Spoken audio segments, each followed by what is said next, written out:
Good morning students of class 6। आज मैं आप लोगों को संस्कृत का पाठ 11 वह पढ़ाने जा रहा हूं, जिसमें आपको मैं बताऊंगा सप्तमी विभक्ति अधिकरण कारक के बारे में। आइए अब मैं आपको इसके बारे में समझा दूं।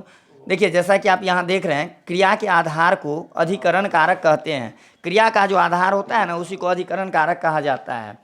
अधिकरण कारक में सप्तमी विभक्ति होती है। सप्तमी विभक्ति आपको मैंने बताया था विभक्ति के बारे में। प्रथमा विभक्ति, द्वितीय विभक्ति, तृतीया विभक्ति, चतुर्थी विभक्ति, पंचमी विभक्ति, षष्ठी विभक्ति, सप्तमी विभक्ति और तब आता है संबोधन। तो अभी मैं आपको सप्तमी विभक्ति के बारे में बताऊंगा। अब जैसे इसमें दिया गया है मुनयः वने वसंती, यहाँ वसंती क्रिया का आधार वन है। यहाँ पर वसंती जो है वह क्रिया है जिसका आधार क्या है, तो वह है वन, इसलिए इसमें सप्तमी विभक्ति का प्रयोग हुआ है। अब आइए गंगा।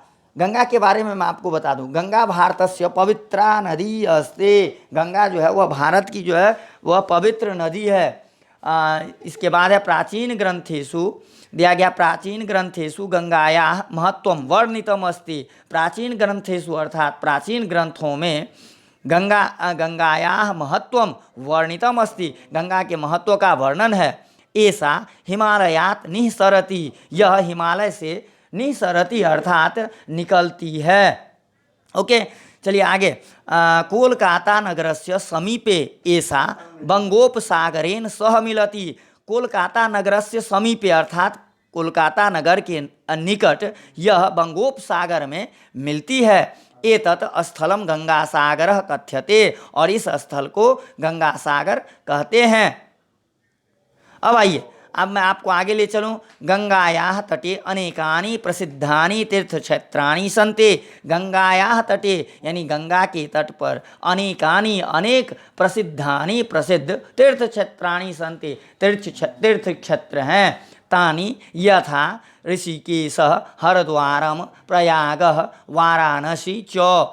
जैसे दिया गया है ऋषिकेशः हरिद्वारम प्रयागः और वाराणसी। एतेषु तीर्थेषु प्रतिदिनम् असंख्याः जनाः गंगाजले स्नानन्ते। एतेषु तीर्थेषु, आप इसमें देख रहे हैं लिखा हुआ है एतेषु तीर्थेषु, अर्थात इस तीर्थेषु इस तीर्थ पर जो है प्रतिदिनम रोज या हर रोज प्रतिदिन, असंख्या मतलब अनगिनत, अनगिनत जो है वो जना लोग गंगा जले स्नानन्ते, गंगा जल में स्नान करते हैं। ते विविधेषु मंदिरेषु देवान पूजयन्ति, अर्थात वे विविधेषु विभिन्न प्रकार के मंदिरों में देवों की पूजा करते हैं। कुंभ मेला दिया गया, देखिए कुंभ मेला दिशु अवसरेषु लक्षानि जनाः गंगा स्नानम कुर्वन्ति।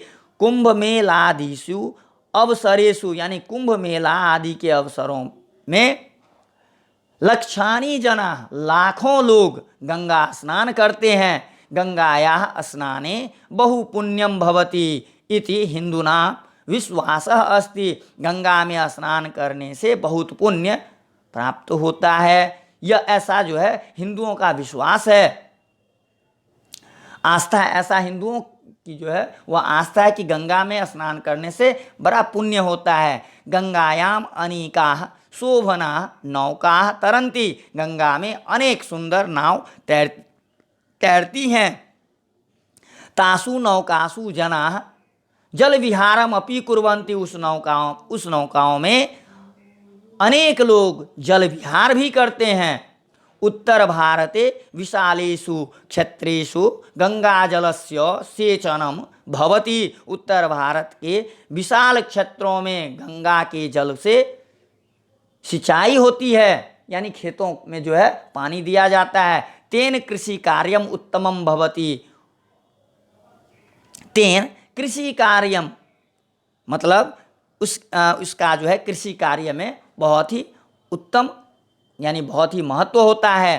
गंगा तटे स्थिताः ग्रामाः नगराणि च पानीय जलाय गंगायाम आश्रिताः सन्ति। गंगा तट यानी गंगा के तट पर स्थित गांव या नगर पानीय जलाय अर्थात पीने के पानी के लिए गंगा पर आश्रित रहते हैं।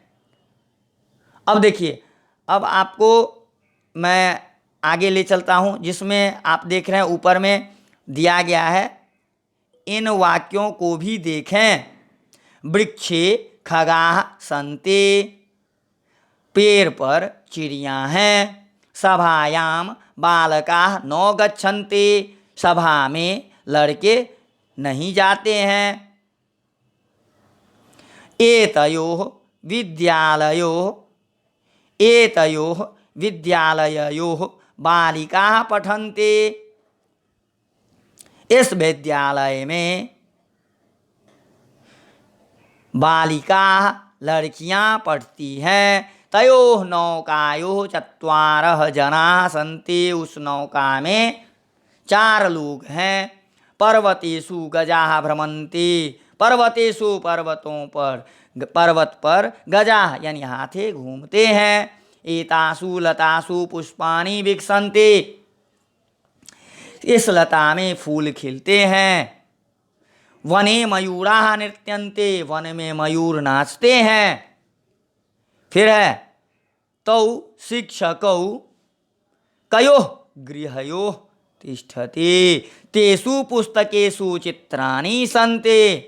अब मैं आपको शब्द संग्रह जो है वो मैं पढ़ के बताता हूँ, आप लोग इसे ध्यानपूर्वक सुनिए। आप जैसा इसमें देख रहे हैं, पवित्रा अर्थात पवित्र, प्राचीन ग्रंथेषु अर्थात प्राचीन ग्रंथों में, महत्वम अर्थात महत्व। इसके बाद है वर्णितम, वर्णन किया हुआ। बंगोपसागरेण, बंगाल की खाड़ी से, तटे किनारे, तीर्थ क्षेत्राणि, तीर्थ स्थान, असंख्या अनगिनत, कुंभ मेलादिषु अवसरेषु, कुंभ मेला आदि अवसरों में, लक्षाणि लाखों, हिंदूनाम हिंदुओं का, विश्वास आस्था, जल विहारम अर्थात जल विहार।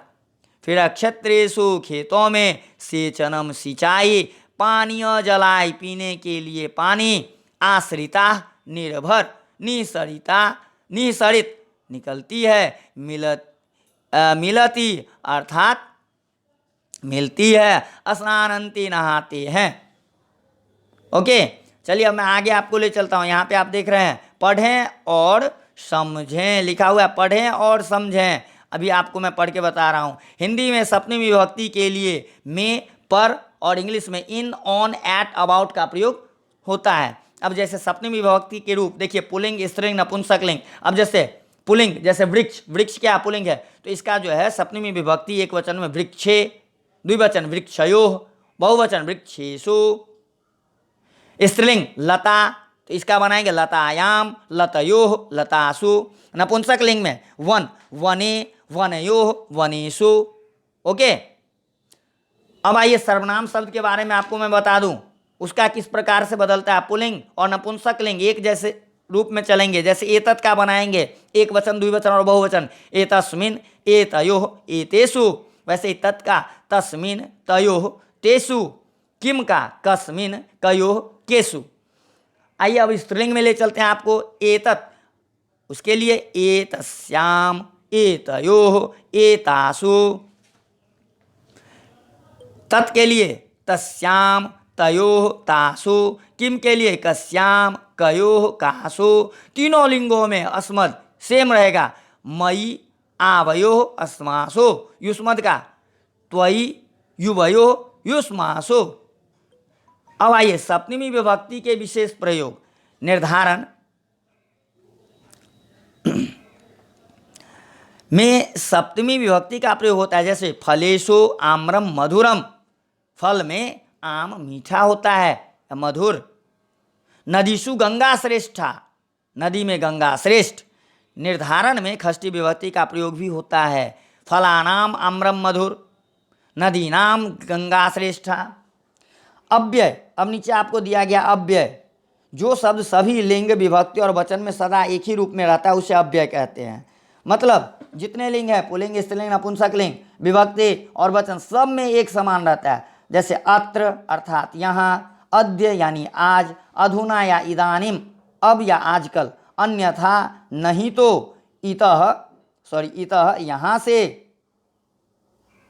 कुतः कहाँ से, कुत्र कहाँ, ततः वहाँ से, या फिर तत्र वहाँ, तथा उस प्रकार, तदा तब, प्रायः इसका अर्थ प्रायः ही होगा, बहिः अर्थात बाहर, यत् अर्थात की, यतः क्योंकि, फिर है इति या फिर एवं इस प्रकार, एकत्र जिसका अर्थ होता है इकट्ठा, कथम अर्थात क्यों या फिर कैसे, कदा अर्थात कब, किंतु या फिर तू या फिर परंतु जिसका अर्थ होता है लेकिन, यत्र अर्थात जहाँ, यथा जैसे, यदा जब, स्वः आने वाला कल, सर्वदा हमेशा, सर्वतः चारों ओर, सायं शाम, ही जिसका अर्थ होता है ही या ओनली अलोन, हाँ मतलब बीता हुआ कल। चलिए अब मैं आपको आगे ले चलता हूँ। जैसा कि आप इसमें देख रहे हैं ऊपर में संबोधन, जिसे संबोधित किया जाता है उसमें प्रथमा विभक्ति का प्रयोग होता है। जैसे हे बालको कहेंगे, अरे बालक, अहो बालिका, भो मित्रे। अब यहाँ पे आपको ध्यान दें कि संबोधन की प्रथमा विभक्ति के एक वचन रूपों में सामान्य, प्रथमा विभक्ति के एक वचन रूपों में भिन्नता रहती है। हे बालको हो गया। देखिए यहाँ पे क्या कहा गया, संबोधन की प्रथमा विभक्ति के एक वचन रूपों में सामान्य प्रथम विभक्ति जो होता है का एक वचन रूप, जैसे एक वचन में बालकः कहते हैं लेकिन यहाँ पे बालको आ गया, बालिका कहते हैं यहाँ पे बालिका आ गया, मित्रम तो यहाँ पे मित्रे है। इस प्रकार जैसे एक वचन में बालकः प्रथमा विभक्ति हुआ ना, इसका संबोधन प्रथमा में हे बालक, स्त्रीलिंग एक वचन बालिका तो हे बालिके, नपुंसकलिंग मित्रम हे मित्र। ओके, चलिए अब आगे आपको ले चलें। अब यहाँ पे आ गया आपको अभ्यास। ये अभ्यास आपको पहले खुद से करना है। इसमें संस्कृत में उत्तर दें, फिर निम्नलिखित शब्दों के सप्तमी विभक्ति रूपों से रिक्त स्थानों की पूर्ति करें। इसके अलावा है निर्देशानुसार शब्द रूप लिखें। सप्तमी विभक्ति में क्या होगा, द्वितीय बहुवचन क्या होगा, षष्ठी एक वचन, इस तरह से ही आपको बनाना है। चलिए आगे अब ले चलते हैं। रेखांकित शब्दों के को बहुवचन में बदलें। इसको बहुवचन में बदलना है तो ये भी आपको खुद करना है और वाक्य बनाना है। फिर क्वेश्चन नंबर 5 में, फिर है क्वेश्चन नंबर 6 में निम्नलिखित वाक्यों का अनुवाद करें। संस्कृत में लिखा हुआ आपको हिंदी में अनुवाद करना है। और फिर आगे क्वेश्चन नंबर 7 में है संस्कृत में अनुवाद करें। तो ये आपको पहले आप खुद से इसे करके देखिएगा। यदि आप बना लेते हैं तो अच्छी बात है, वैसे मैं इसका जो है सॉल्यूशन भी आपको मैं करके जो है ग्रुप में सेंड कर दूंगा। ओके, तो चलिए अभी जो है मैंने आपको यह चैप्टर जो है पाठ 11 सप्तमी विभक्ति अधिकरण कारक के बारे में समझाया। तो मैं उम्मीद करता हूँ कि इस वीडियो को देख करके आप लोग इस पाठ को अच्छी तरह से समझ गए होंगे। Okay, thank you.